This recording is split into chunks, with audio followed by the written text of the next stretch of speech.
कृष्णाय भवाय च नमः शंकराय च मयस्कराय च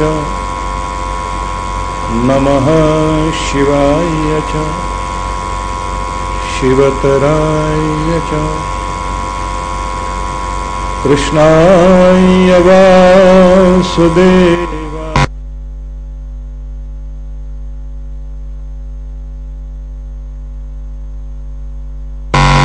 प्रणतक्लेशनाशाय गोविन्दाय नमो नमः।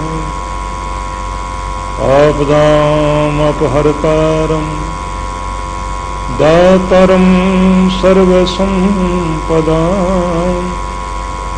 लोकाभिरामं श्रीरामं भूयो भूयो नमाम्यहम्।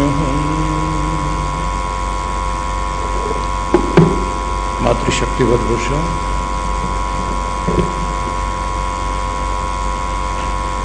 व्यास पूर्णिमा के इस पावन पर्व पर आप सभी को बहुत बहुत शुभकामनाएं और बहुत सारा आशीर्वाद।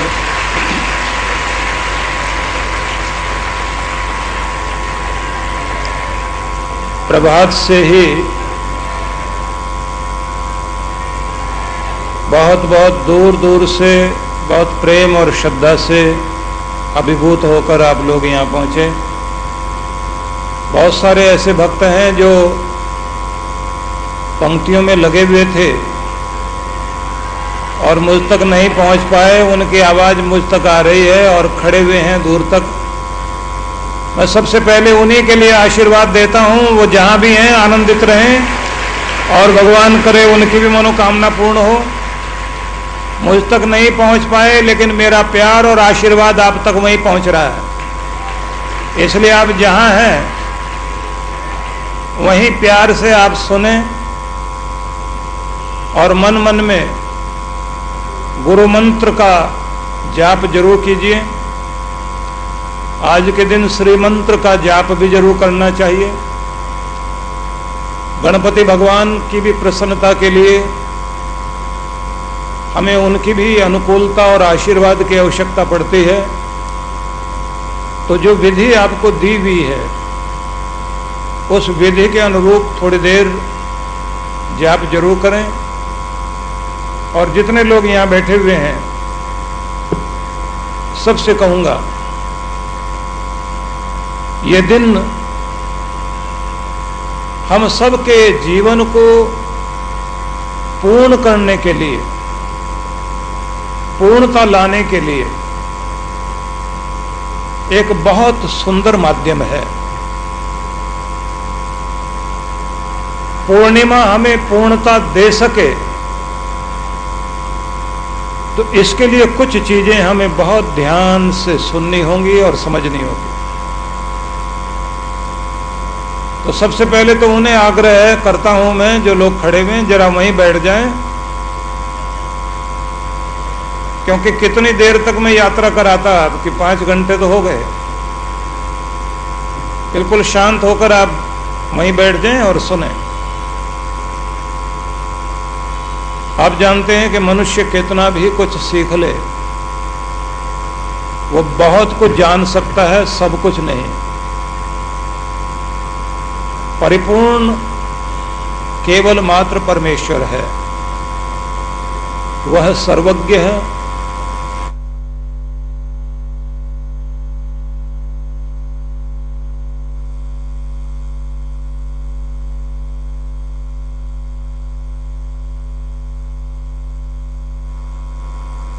और यही मनुष्य का सबसे बड़ा दुख भी है कि उसके पास जो चीज नहीं होती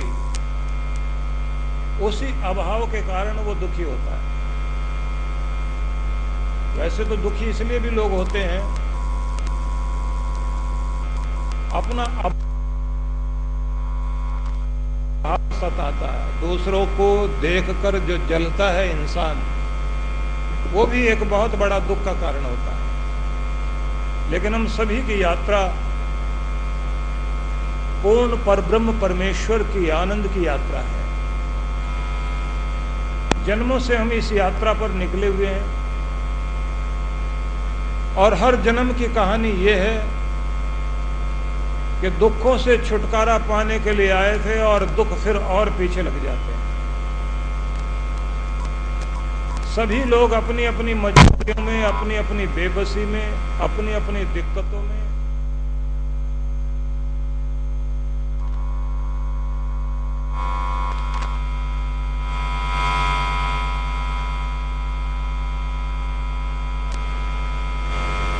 कि जीना आया नहीं हमें, जैसे हम जीना चाहते थे वो बात बन नहीं पाई। तो क्या करें, कैसे जिएं, ये एक बात सोचने की है। तो सबसे पहले मैं ये निवेदन करूंगा, थोड़ा यहां बैठकर सोचिए कि ये जन्म ना आखिरी है ना पहला है। जिस जन्म में हम हैं, इससे पहले भी बहुत जन्म हो चुके और ये जन्म है। और हर जन्म में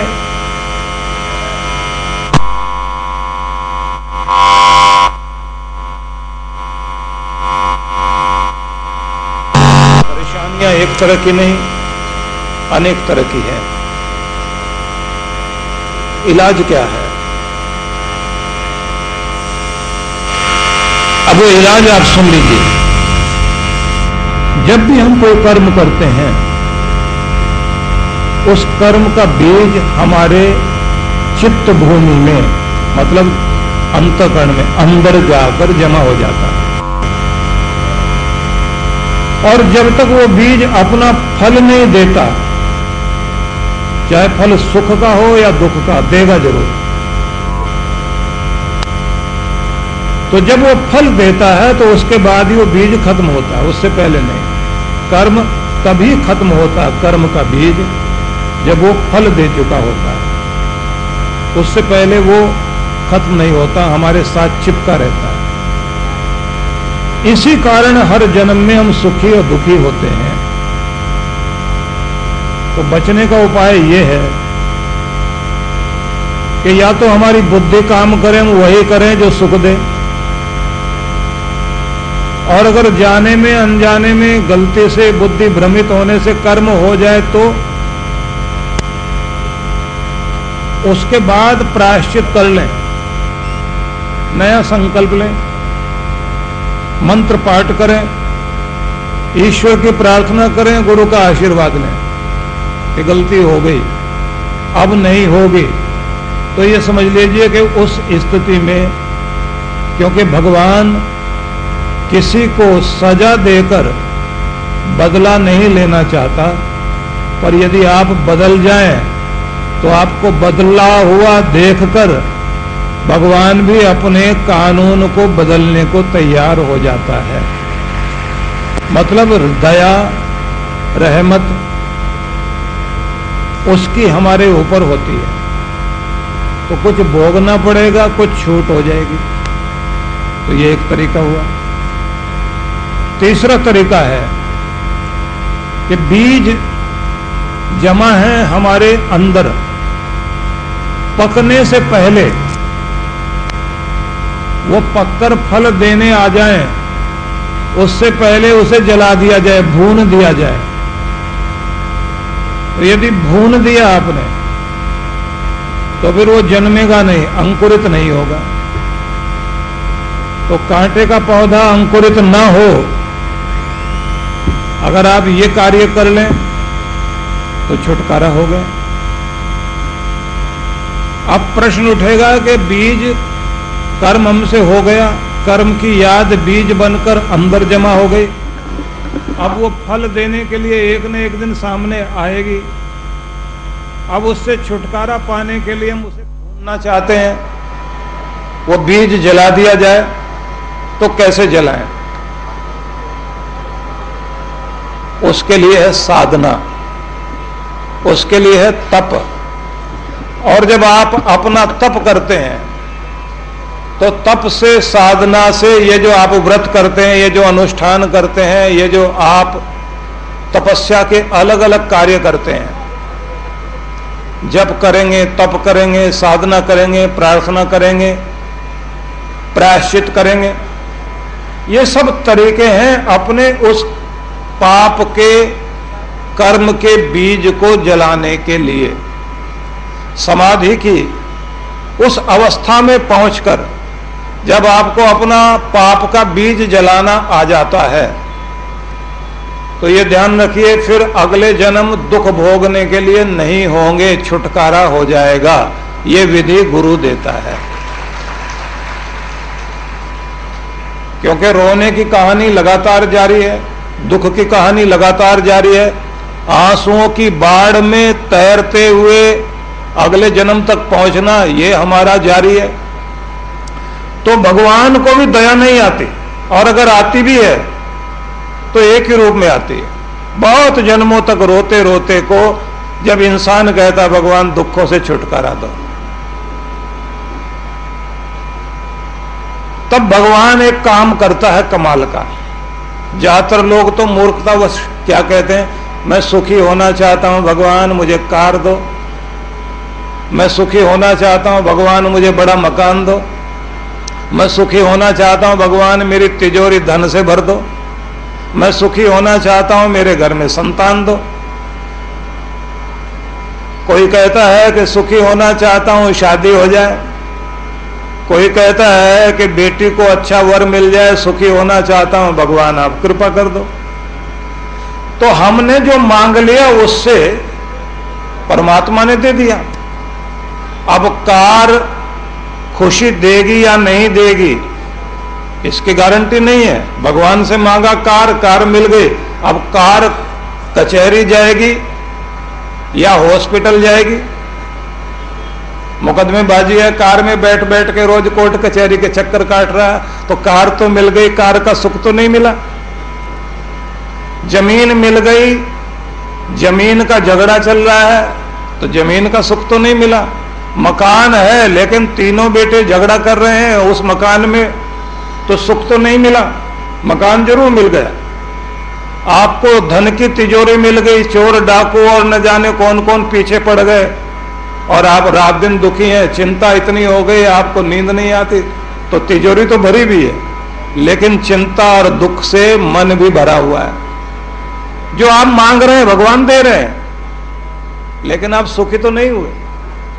जब जीव दुखी होकर बार बार पुकारता भगवान मैं सुखी होना चाहता हूं, मेरा दुख दूर करो, जन्मों से दुख भोगते भोगते मैं परेशान हो गया, तब भगवान कहते हैं देखो इतने समय से तू पुकार रहा था, अब तेरे ऊपर दया करता हूं। दुखों से छुटकारा पाने का उपाय एक ही है। जिस रास्ते से दुखों का अंत होता है और सुख के खजाने का द्वार खुलता है, वो चाबी मैंने गुरु के हाथ दी है। तो तुम्हें किसी जन्म में गुरु मिलेंगे। अब ये कहता मुझे ढूंढना पड़ेगा। बोले तुम गुरु को ढूंढोगे या गुरु तुम्हें ढूंढेगा, लेकिन गुरु मिलेगा जरूर।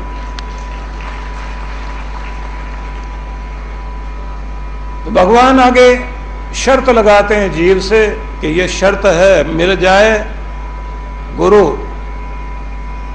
तो फिर पकड़ लेना, और श्रद्धा से विश्वास करके इतना ढंग से पकड़ना। पकड़ने के लिए बाहर से पकड़ने की जरूरत नहीं है।